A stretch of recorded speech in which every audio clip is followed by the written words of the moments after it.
प्रिय विद्यार्थियों, हिंदी साहित्य की कक्षा में आपका पुनः से स्वागत है। हिंदी साहित्य के अंतर्गत, हिंदी साहित्य इतिहास के अंतर्गत आदिकाल के काव्य में हम रासो काव्य परंपरा का अध्ययन कर रहे थे। कुछ रासो काव्य की जो रचनाएं हैं उनका हमने पूर्व के कक्षा में अध्ययन किया था। आज कुछ अन्य रचनाओं का हम पर चर्चा करेंगे, जिसमें प्रथम आता है विजयपाल रासो।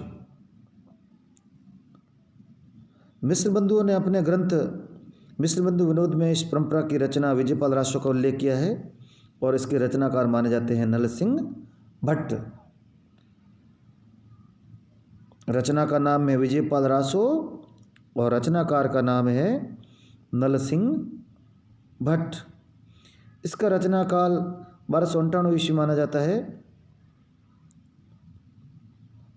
डॉक्टर राजनाथ शर्मा के अनुसार इस कृति में विजयपाल सिंह और बंग राजा के युद्ध का वर्णन हुआ है। डॉक्टर राजबाली पांडे के अनुसार इस रचना में रचनाकार ने राजा विजयपाल सिंह और बंग राजा के बीच हुए युद्धों का सजीव चित्रण किया है और इस कृति में केवल 42 छंद ही उपलब्ध है।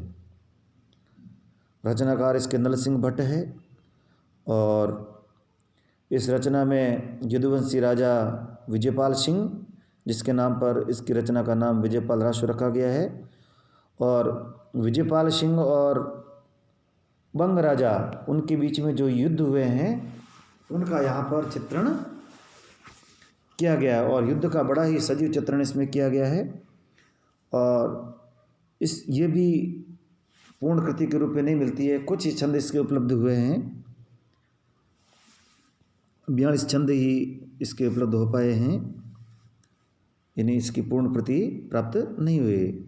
जैसा कि हमने पूर्व में भी चर्चा की थी कि जो आदिकालीन जो काव्य है, हिंदी साहित्य का आदिकालीन जो काव्य है, उसकी रचनाओं के साथ में ये समस्या है कि कुछ रचनाएं हैं वे नोटिस मात्रा मिलती है, यानी जिसे हमने पहले चर्चा की थी हमीर रासो, इसके केवल 8 छंद मिलते हैं और यह प्राकृतिक पेंगुलम में 8 छंदों के मिलने से आचार्य रामचंद्र शुक्ल ने इस प्रकार के विजयपाल रासो होने की कल्पना की थी, क्षमा कीजिएगा, हमीर रासो होने की कल्पना की थी। उसी प्रकार से विजयपाल रासो भी पूर्ण रचना तो नहीं मिलती है, लेकिन इसके 42 छंद उपलब्ध हो गए हैं। और साथ ही जो रासो काव्य के साथ में इनकी प्रामाणिकता को लेकर भी समस्या है, यानी इन रचनाओं में दी गई जो ऐतिहासिक घटनाएं हैं, जो तिथियां हैं, उनका अन्य जो ऐतिहासिक शख्स हैं उनसे इनका मिलान नहीं होता है। तो कुछ विद्वान इसके आधार पर इनकी प्रामाणिकता पर भी संदेह करने लगे हैं, क्योंकि ये राज्यश्रित काव्य है, दरबारों में इसकी रचना हुई है, तो पीढ़ी दर पीढ़ी भी इन रचनाओं में कुछ न कुछ अभिवृद्धि होती रही है, तो ये भी इनके साथ में एक समस्या है। अगली रचना है बिशलदेव रासो और पृथ्वीराज रासो। ये रासो काव्य परंपरा की सर्वप्रमुख कृतियाँ हैं, इन पर हम विस्तार से चर्चा करेंगे। बिशलदेव रासो इस काव्य परंपरा की 5वीं कृति है। इसकी रचना 12 से बरोत्तरा मंजारी जेठ वद्दी नवमी बुधवारी, यानी ये पंक्ति इस ग्रंथ में ही आई है और इसके अनुसार 12 से 72 मंजारी यानी मध्य में जेठ वद्दी नवमी बुधवारी, इसके अनुसार जेठ वद्दी नवमी दिन बुधवार संवत 1212 में इसकी रचना हुई थी। इसके रचयिता नरपति नाला माने जाते हैं, जो अजमेर के राजा बिशलदेव, जिन्हें विग्रहराज चतुर्थ के नाम से भी जाना जाता है।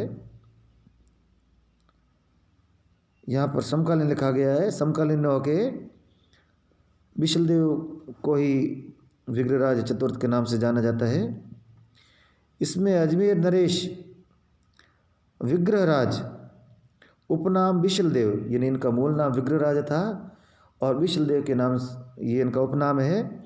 और उनकी पत्नी यानी विशलदेव और उसकी पत्नी राजा भोज की पुत्री राजमती के विवाह, कलह, विरह और मिलन के मार्मिक चित्र इसमें उपस्थित हुए हैं।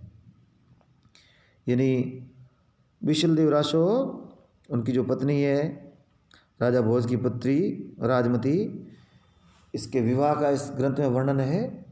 और किसी बात को लेकर विशलदेव उनसे नाराज हो जाते हैं और वे बाहर देश में चले जाते हैं, उड़ीसा में चले जाते हैं। और वहाँ पर रहते हैं। और इस दौरान विरहणी राजमती ने जो विरह झेला है उसका यहाँ पर बड़ा ही मार्मिक चित्रण इस ग्रंथ में हुआ है। इस ग्रंथ की ये अन्यतम विशेषता है कि जो विप्लव जो श्रृंगार है उसका वर्णन यहाँ पर बड़ी तल्लीनता के साथ में कवि ने किया है। और फिर किसी संदेश वाह के माध्यम से राजमती राजा को संदेश भेजती है और पुनः राजा लौट के आ जाते हैं। इस प्रकार उनका पुनर्मिलन हो जाता है। तो इस प्रकार उनका विवाह और किस प्रकार से उनमें अलगाव हो जाता है और फिर विरह को झेलती हुई राजमती और फिर उनके मिलन के मार्मिक चित्र इस ग्रंथ में उपस्थित किए गए हैं। इस ग्रंथ की सबसे निराली विशेषता यह है कि यह हिंदी के अन्य रासो ग्रंथों के समान वीरता का प्रशस्ति गायक न होकर कोमल प्रेम के मधुर मार्मिक और संवेदनशील रूप का अमर चित्र है। क्योंकि ज़्यादातर जो रस काव्य उसमें वीर रस है उसका परिपाक हमें देखने को मिलता है, लेकिन इस ग्रंथ में हमें केवल प्रेम का ही चित्रण मिलता है। राजमती का विवाह और उसका विरह हो जाना, उसका विरह में तड़पना और फिर पुनर्मिलन हो जाता।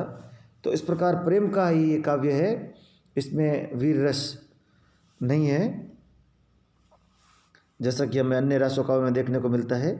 तो इस प्रकार यह श्रृंगार रस की से परिपूर्ण रचना इसे हम मान सकते हैं। विप्रलंब श्रृंगार, श्रृंगार दो प्रकार के होते हैं, संयोग श्रृंगार और विप्रलंब श्रृंगार। तो जब प्रेम के जो आलंबन जो नायक नायिका होते हैं, प्रेमी प्रेयसी होते हैं, जब दोनों संयोग की स्थिति में होते हैं, दोनों एक साथ में होते हैं, तब जो श्रृंगार होता है उसे संयोग श्रृंगार कहा जाता है। जब उनका वियोग हो जाता है, अलगाव हो जाता है, आपस में एक दूसरे से वियुक्त हो जाते हैं किन्हीं कारणों से, तो उसको विप्रलंब श्रृंगार कहा जाता है। 4 खंडों में विभाजित 125 छंद का ये छोटा सा काव्य प्रणय संवेदना का द्रवणशील हृदयगाही रूप प्रस्तुत करता है। इसके प्रथम खंड में विशलदेव और मालवा के राजा भोज की कन्या राजमती के विवाह का वर्णन है। प्रथम खंड में अजमेर का राजा विशलदेव और राजा भोज जो प्रसिद्ध शासक रहे हैं उनकी पुत्री राजमती, उन दोनों का विवाह का वर्णन प्रथम खंड में किया गया है। दूसरे खंड में विशलदेव का रानी से रूठकर उड़ीसा जाना और वहाँ 12 वर्ष तक रहना। तीसरे खंड में राजमती का वीर वर्णन, उड़ीसा से लौटना। और चौथे खंड में भोज की अपनी पुत्री को अपने घर ले आने की कथा और विशलदेव का उसे पुनः चित्तौड़ लौटा लाने का प्रसंग वर्णित है। ये सारी कथा ललित मुक्तकों के रूप में कही गई है। यानी रचना में जितने भी जो छंद है वो अपने आप में मुक्त है, तो एक तरह से मुक्तता भी इसके अंदर देखने को मिलती है। संदेश रास की भांति विशलदेव रासो भी मुख्यतः विरह काव्य है। आदिकाल का जो लोक काव्य है उसके अंतर्गत हमने संदेश रास पर चर्चा की थी। तो जो विशलदेव जो रासो है ये भी मुख्यतः विरह काव्य है। ये ग्रंथ विरह के स्वाभाविक चित्र, संयोग और विप्रलंब श्रृंगार की सफल उद्भावना के साथ में प्रकृति के रूप चित्रों से परिपूर्ण है। यानी विरह का जो एक स्वाभाविक चित्रण होता है वह हमें देखने को मिलता है कि, और साथ ही जो प्रकृति के जो चित्र है वो भी हमें देखने को मिलते हैं। तो कुल मिला के प्रकृति का जो सौंदर्य है और जो विप्रलभ श्रृंगार है वह भी हमें इसमें देखने को मिलता है। इस ग्रंथ की सबसे बड़ी विशेषता यह है कि विविध घटनाओं के वर्णन होते हुए भी इसमें इतिवृत्तात्मकता नहीं है। इतिवृत्तात्मकता ये एक महत्वपूर्ण शब्द है, इस पर थोड़ा गौर कीजिए। इतिवृत्त का अर्थ होता है जो घटना होती है उसको शब्दबद्ध करना।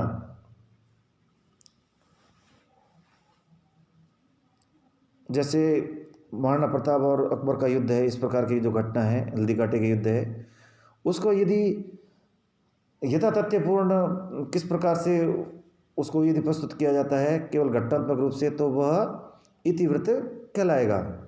परंतु जब उसको काव्य में या साहित्य में उसका जब वर्णन किया जाएगा तो उसमें वहाँ पर उसको भाव से गुंफित किया जाएगा, तो वह साहित्य की सरस रचना बन जाएगा। तो यहाँ पर भी जो घटना है उस घटनाओं को महत्वपूर्ण स्थान नहीं दिया गया है, बल्कि जो भाव है उसको महत्वपूर्ण स्थान दिया गया है।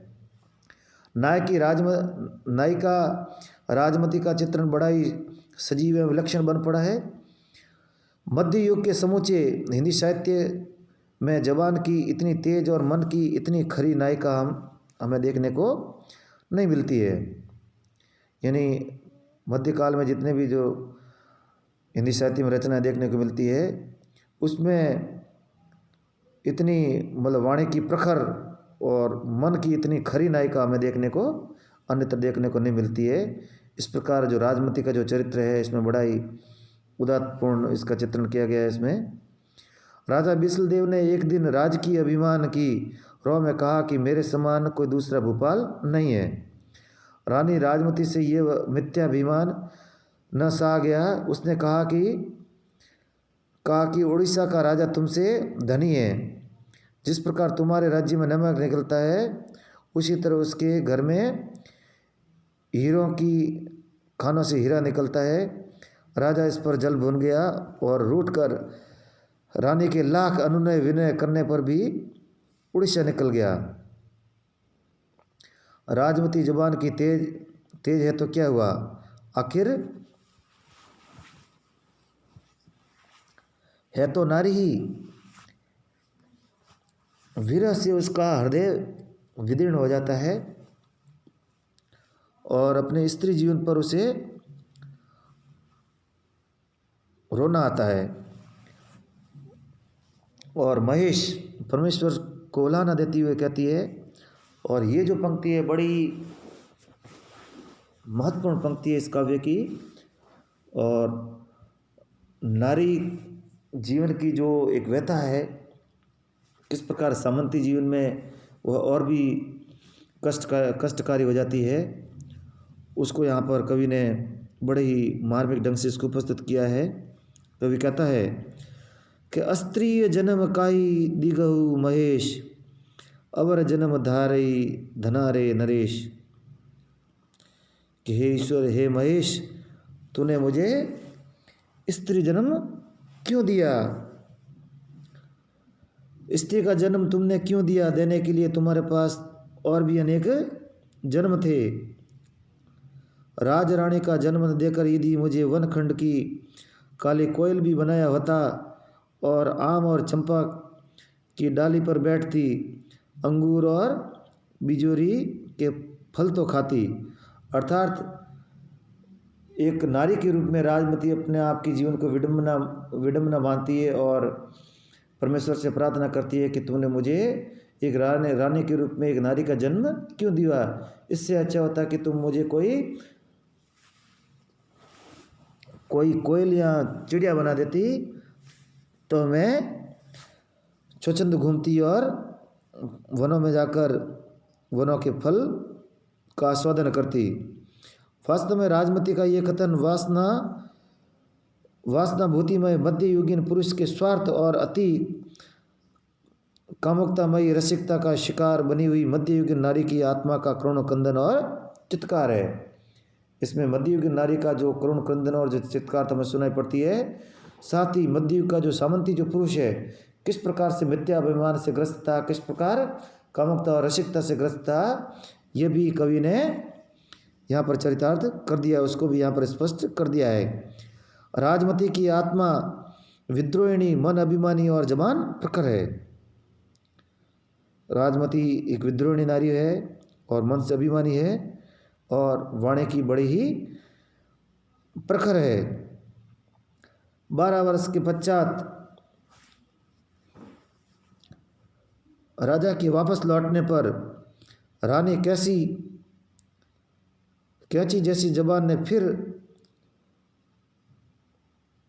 एक बार कह दिया और राजा को ताना मार ही दिया कि स्वामी की विणाजे यह नई जीतनी तेल, अर्थात हे स्वामी,